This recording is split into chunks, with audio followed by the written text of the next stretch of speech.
Hello guys, welcome back. In this section we're gonna finish the tutorial on how to deploy your application to Heroku. So before we continue, I want to show you a few things. First, that's the dashboard for the application when we create application on our terminal. So as I said before, when we run the create app on Heroku using Heroku CLI, it will create the one real application in our Heroku account. So that's the dashboard to manage this application. So we can have an overview, can have a look on resource, activities, metrics, settings. We can have a look here on the logs. Okay, so if you have anything going wrong with your application, you can go here in the logs and have a look what the logs has to say. Okay, and as well you can open the app like this, and even if we didn't send any code to Heroku, we have this kind of base application online already, so you can validate that your subdomain is up online working, and as well if you have your SSL certificate already installed. Okay, so that's the way that you can check if your application was correctly created. Okay, so and as well Heroku provides us this amazing dashboard with so many things that you can do to manage your application, and have it online in a very professional way. Okay, so let's continue right here. We did this part last time, yeah. We did git add and commit, and now we need to push it to Heroku. Okay, so if we go back here to our console, and if you do git push Heroku master force, automatically it will start building the application. You see here that it first detects the Python, as well detect the Python 3.6, is installing all the dependencies that we put on requirements.txt. It installed Django. It will collect the static files, all the CSS files, and will put in this folder, the one that we set up here in our settings, static files. It's discovering the type of the application, and now is launching the application. So as we can see here, verify deploy done. If you got the same message, you can go to your browser and refresh the page. So if you see this here, means that your applications was deployed correctly, because you don't have this first URL. We have like login URL. You can see here that application is online working fine, and clients, because we don't have any client created, and as well we didn't create the database yet, you will see this error. But you can be sure that your application, your Django application, is correctly deployed on Heroku. Okay, we need to continue here, because you need to do migrate. Okay, this command basically will fix this problem, because it's saying that the database table doesn't exist. So you do migrate, and then it will create the tables for us. Okay, so let's wait it finish.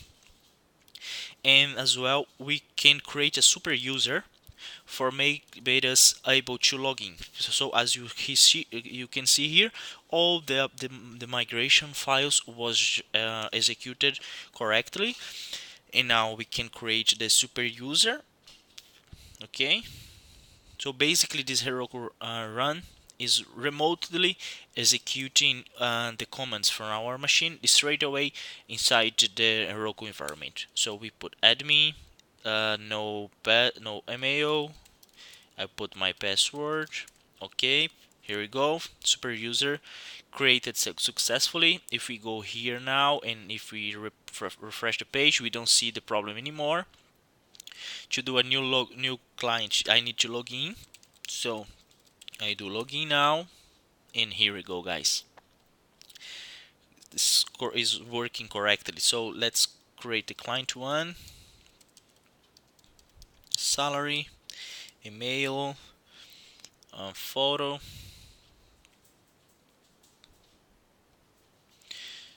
and doc ID we don't need. Save all is required. In this case, we need to log into Django admin,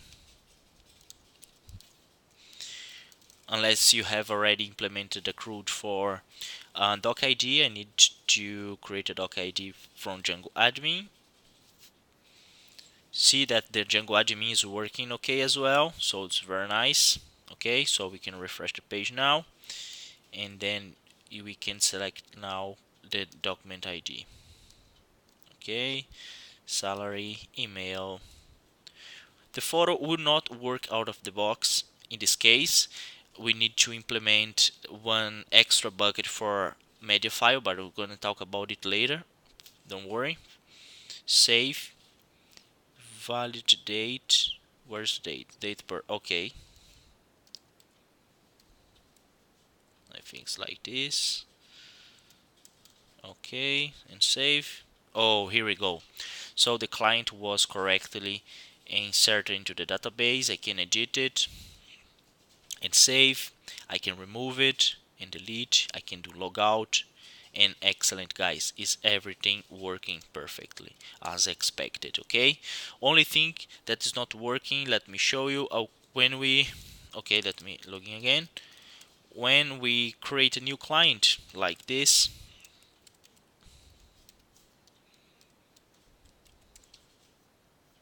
and I select a photo in one date in a doc ID. If I go here into the admin in clients, if I try to access the media file, okay, yeah, it's fine, because in this case what we can do is, sometimes depends of what version you are using, Django might not provide the media files for you. Okay, so it might happens, but you can use, for example, S3 or bucket S3 on Amazon to provide your media files. But in this case, it's fine, it's working, so we don't need to worry about that now. But in case if you want to know how to integrate Django in Amazon, you can let a comment for me here, and I can decide if I should record another class or a specific course for using Django and Amazon. Okay, guys, so that's it. Let's see if there is something else that we can do.